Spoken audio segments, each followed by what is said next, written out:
A'udzubillahi minasyaitonirrajim. Bismillahirrahmanirrahim. Okey, selamat belajar di musim PKPP. Okey, walaupun kita tak berjumpa, insya-Allah kamu boleh dengarlah suara Ustazah ni.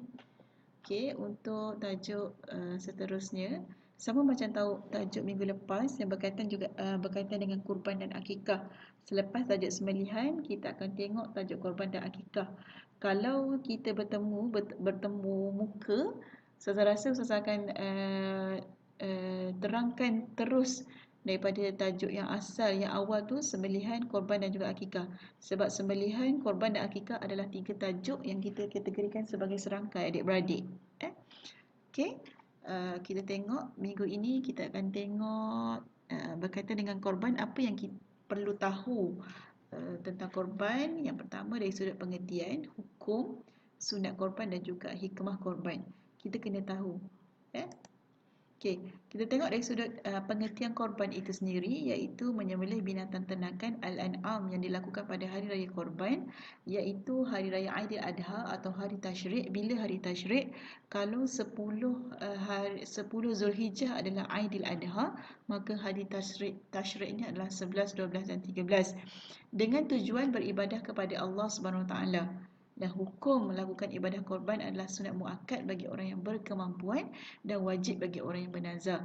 Okey, andai kata nanti biasanya soalan akan dia akan tanya, kita kena faham, kita kena baca betul-betul siapakah yang orang, kalau soalan ditanya ada, kalau berkaitan dengan bernazar, perkataan nazar, maka hukum bagi korban tersebut adalah wajib. Kalau untuk biasa, maksudnya bukan bernazar, tiada bernazar, hanya ingin melakukan ibadah korban, maka di sini bagi seseorang tersebut adalah sunat muakkad sahaja. Okey, untuk sembelihan, untuk korban ini lebih kepada binatang ternakan al-an'am. Kalau dilihat al-an'am itu apa? Al-an'am adalah binatang ternakan. Apa dia binatang ternakan tersebut? Bukan semua haiwan kita panggil haiwan al-an'am. Okay, haiwan ternakan adalah dikategorikan antaranya adalah unta, kerbau ataupun lembu, kambing, biri-biri, kibas. Itu kita kategorikan sebagai haiwan al-an'am. Okay, katakanlah saya nak korban ayam. Tak boleh, ayam bukan haiwan yang kita kategorikan sebagai untuk berkorban. Sembelihan biasa tak ada masalah. Sebab tu Ustazah kata tajuk sembelihan, korban dan juga akikah adalah 3 perkara serangkai, tajuk serangkai. Bila sebut sembelihan, kalau yang lepas kamu dah tengok sembelihan adalah menyembelih haiwan al-an'am dengan cara yang macam mana, memutuskan urat halkum dan urat mereh. Tapi untuk korban ini dia lebih kepada terus siapa nak korbankan tu, maksudnya binatang ternakan. Bila? Pada hari raya Aidiladha ataupun hari tasyrik. Kenapa?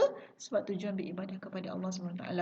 Kalau dalam kertas 2, bila soalan kategori tersebut bertanya, untuk 3 markah kamu kena letakkan 3 perkara tersebut lah.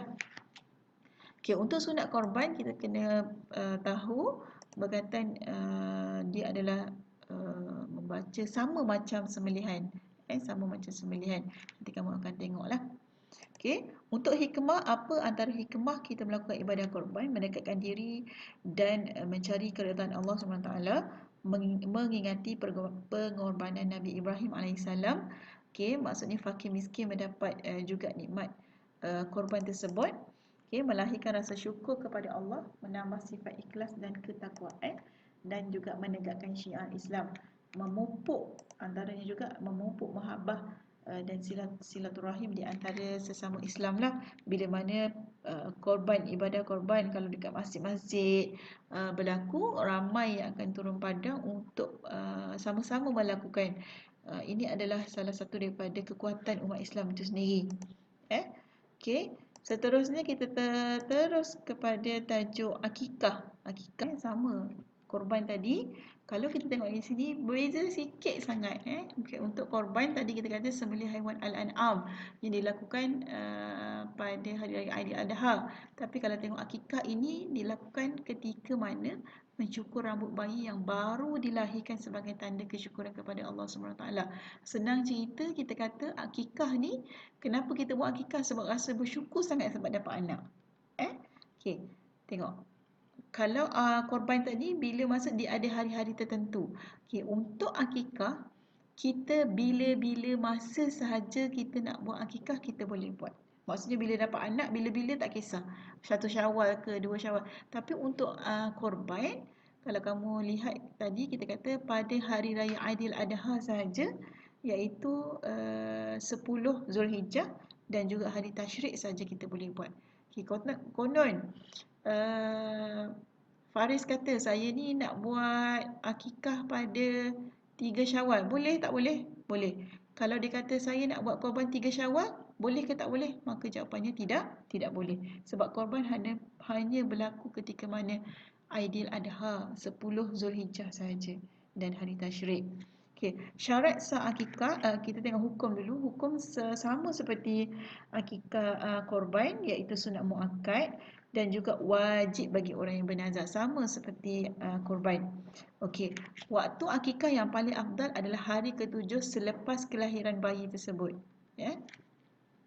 Okey, untuk syarat sah akikah, niat akikah ketika sembelih binatang yang halal dimakan, binatang yang tidak cacat, binatang yang cukup umur. Binatang yang halal dimakan ini jangan kamu lupa ia adalah haiwan al-an'am saja iaitu binatang ternakan. Kategori dia sama seperti haiwan korban iaitu bermula daripada atas yang besar adalah unta, yang kedua kategori yang kedua adalah sama ada kita gunakan lembu ataupun kerbau dan seterusnya kambing, biri-biri ataupun kibas. Okey. Dan manakala haiwan-haiwan tersebut mestilah tidak cacat, tidak buta, tidak buta, tidak berkurap, tidak terlampau kurus. Dia mesti sihat yang gemuk-gemuk saja kita nak buat. Sama, akikah dan korban sama. Tapi untuk sembelihan biasa tak ada masalah, kamu boleh sembelih bila-bila masa rasa nak makan. Haiwan yang kurus-kurus, yang cacat tu tak ada masalah boleh makan selagi mana haiwan tersebut halal. Okey, seterusnya kita tengok sunat akikah. Okey, bila sunat akikah membaca doa ketika hendak sembelih, daging dimasak manis dan dibuat jamuan. Okey, berbeza dengan korban tadi, korban dia bagi daging mentah kepada siapa dia nak bagilah. Okey, tetapi berbeza dengan akikah, daging tersebut dimasak dan dibuat jamu lah untuk dia buat jamuan.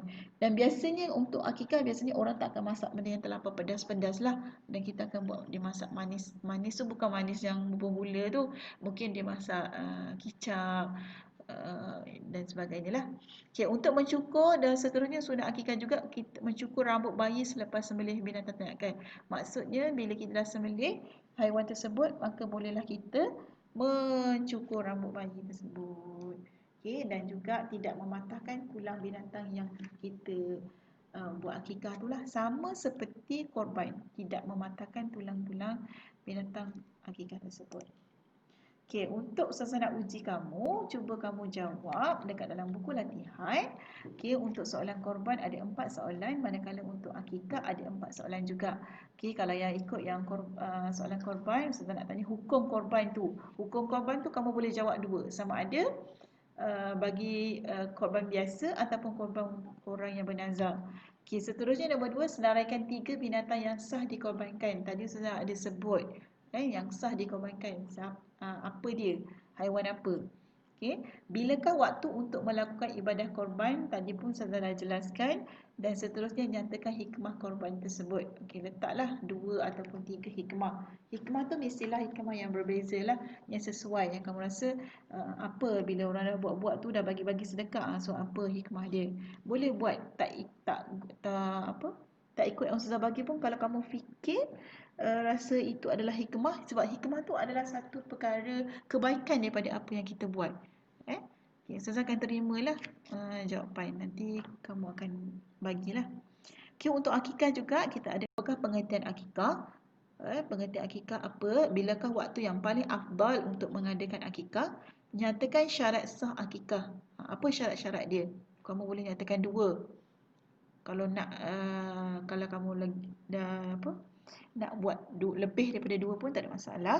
Okey, dan seterusnya nyatakan perkara-perkara sunat akikah.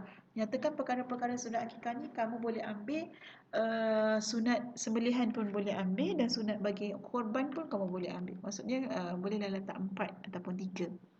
Okey.